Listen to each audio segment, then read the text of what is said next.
I worked 2 jobs since I was 16 and paid my way through college and finally got my dream car at 24. But when my parents demanded I give it to my sister, they called me selfish for refusing. Hey there, Reddit. I'm Sarah, 24F. I started working at 16, first in retail and waitressing, and then during college, I took on internships and tutoring. I paid my own tuition without ever asking my parents for help, and after 6 years of hard work, I bought myself a 2022 deep blue Subaru WRX. It might not be a Ferrari, but for me, it represents freedom, pride, and proof that I could do this on my own. But just 2 weeks after I brought it home, I went over to my parents' place for Sunday dinner, expecting the usual comments about not calling enough. Instead, I found my sister Becca, 22F, sulking on the couch while my parents whispered in the kitchen. Then Mom drops this bomb.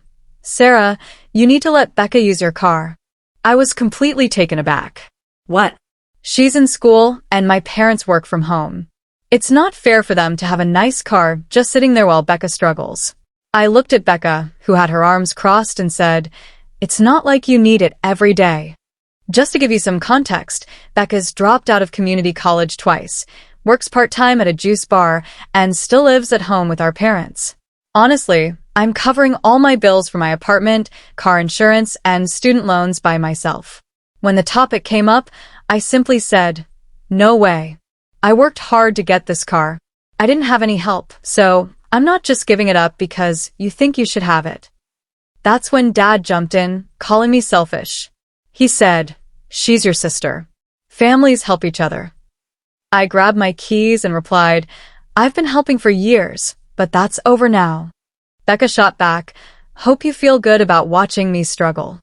The following morning, I woke up to a flood of messages in the family group chat. Mom said, "We're really disappointed in how you acted." Dad added, "You're not the only one in this family who puts in the effort." And Becca remarked, "Hope your little car keeps you warm when you're old and alone." Then my aunt called to check in. "Sarah, sweetie, what's going on? Your mom says you stole a car just to show off to your sister. Is that true?" I was completely taken aback. Stolen? That car is mine, insured under my name, bought with my own hard-earned cash. I explained everything to my aunt, but she just said, "That's not what your mom told us." Apparently, my parents were spinning a story that I had tricked them out of a joint savings plan, claiming Becca had saved for a car while I beat her to it using family money. Just to set the record straight, there was never a joint fund. I was living paycheck to paycheck during college, working over 30 hours a week while studying full-time. My parents didn't even give me a gas card.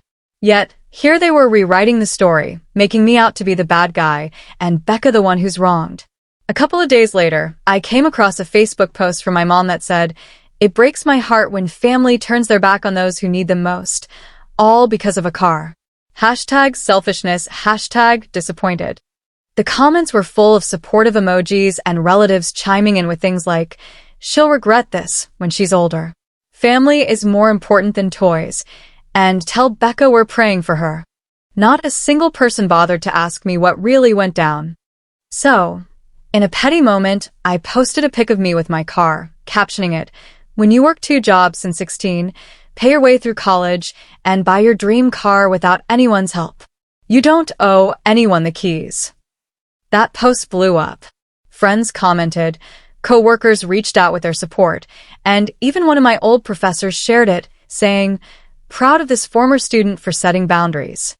I didn't tag my family, but it didn't matter. My mom saw it. That night, she sent me a long text saying, "Don't bother coming over for Thanksgiving unless you're ready to apologize and hand over the keys." I didn't respond to that. Thanksgiving rolled around quickly.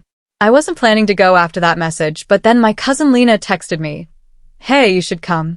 Nana's asking for you. Also, Mom says there's going to be an announcement." I thought about it. My grandmother was the only real supporter I had. She once gave me $50 in a card that said, "For your dreams, not theirs." So I decided to go. I parked my car 3 blocks away just to sidestep any potential drama. The moment I walked in, everything felt tense. My mom glared at me like I'd walked in with mud on my shoes. Becca rolled her eyes, and my dad muttered about ruining the mood, but I smiled, greeted Nana, and helped her settle in. Then came the announcement.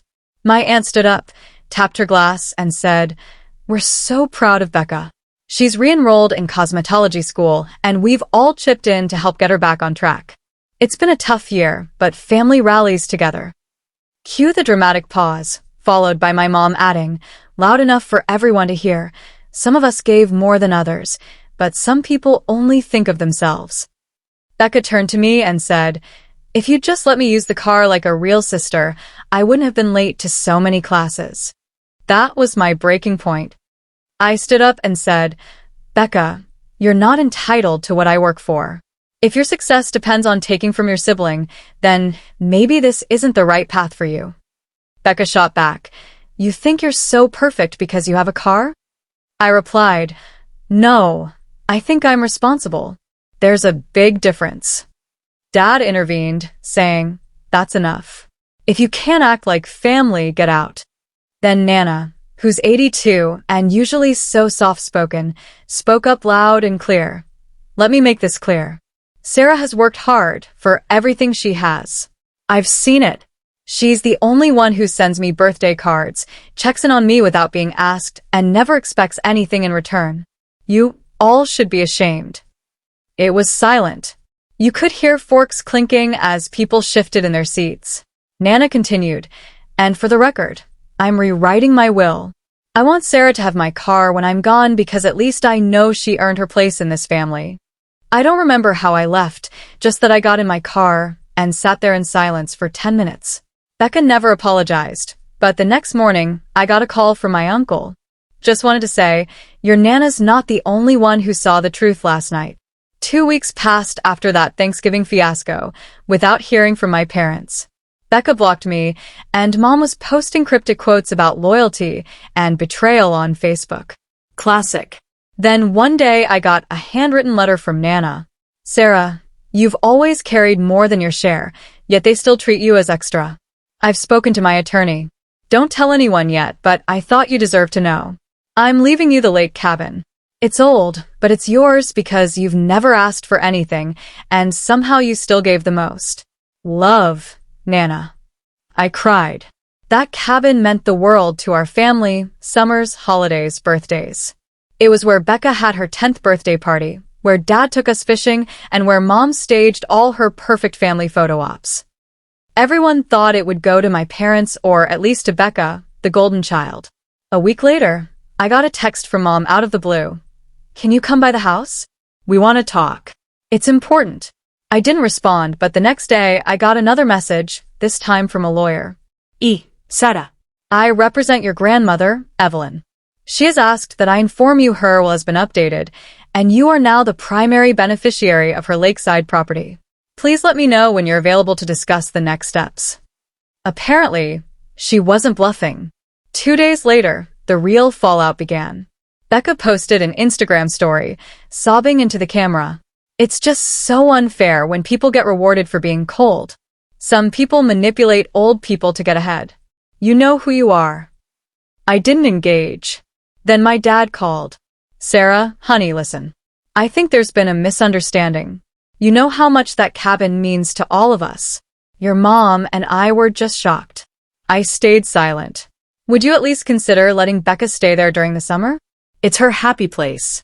She needs that kind of peace right now." That's when I laughed. "So, let me get this straight. First, you tried to guilt me into giving her my car. Now you want her to have a free vacation home too." He sighed. "Don't be like this." I replied calmly, "I'm not being anything. I'm just finally keeping what's mine." The following week, Nana passed away peacefully in her sleep. At the funeral, everyone was civil but cold. No one spoke to me directly except Lena, who pulled me aside and whispered, "I'm glad she did what she did." She knew who truly showed up. After the service, they read the will. Just as I expected, the cabin and a small trust for its maintenance were left to me. Nana had written a letter to be read aloud. Some of you will say I was unfair, but life is not about handouts. It's about heart. Sarah has shown more heart than anyone. This cabin goes to the one person I know will cherish it for the memories, not just the value. Becca stormed out in tears, while Mom glared at me like I'd betrayed her, but I felt no guilt. None at all. The funeral wrapped up around noon, and while people lingered for small talk and snacks, no one looked at me directly. It felt like I had crash-landed at a costume party in a prison jumpsuit. Even after Nana's wishes were read out loud, they couldn't accept that I was the chosen one, not them or the golden child. As I stood by the chapel doors, Becca approached me, flanked by my mother, her eyes red but her jaw set as if she were gearing up for war. "Is this really what you wanted?" Becca asked. "To take everything from me? You already have the car, the job, the life. Did you need to steal this too?" I met her gaze calmly. "I didn't take anything, Becca. I earned what's mine. You wouldn't understand because nothing you've ever had required you to actually work for it." She moved closer, and Mom grabbed her wrist as if she were stopping a fight, but I had no fight left in me. I simply felt a full heart and closed doors. I left quietly and drove back home. That night, I opened Nana's old cedar box, the one she said would be for the right time. Inside was a note on yellowed stationery and a faded photo of her, my grandfather, and me as a toddler sitting in the grass outside the cabin. "Sarah, don't let them twist your heart. You were never selfish. You were just tired of giving and being left empty. Take the cabin, fill it with new memories, and let go of the ones they ruined." I turned the cabin into my weekend retreat. I kept the old fishing poles and restored the dock with some elbow grease and YouTube help. I even framed Nana's letter and hung it above the fireplace. Word got around that I listed my city apartment on Airbnb and was living the good life at the lake. Suddenly, relatives who hadn't spoken to me in years started sliding into my DMs, saying, "Hey, cousin, we should catch up sometime," or "Wow, I'm so happy for you. Let's bring the kids up this summer." My mom claimed I was holding a grudge. In reality, I was just holding on to my boundaries. A few weeks later, I got a call from Becca. I almost didn't answer, but I was curious. She didn't yell or cry. Her voice was weary. "They kicked me out," she said.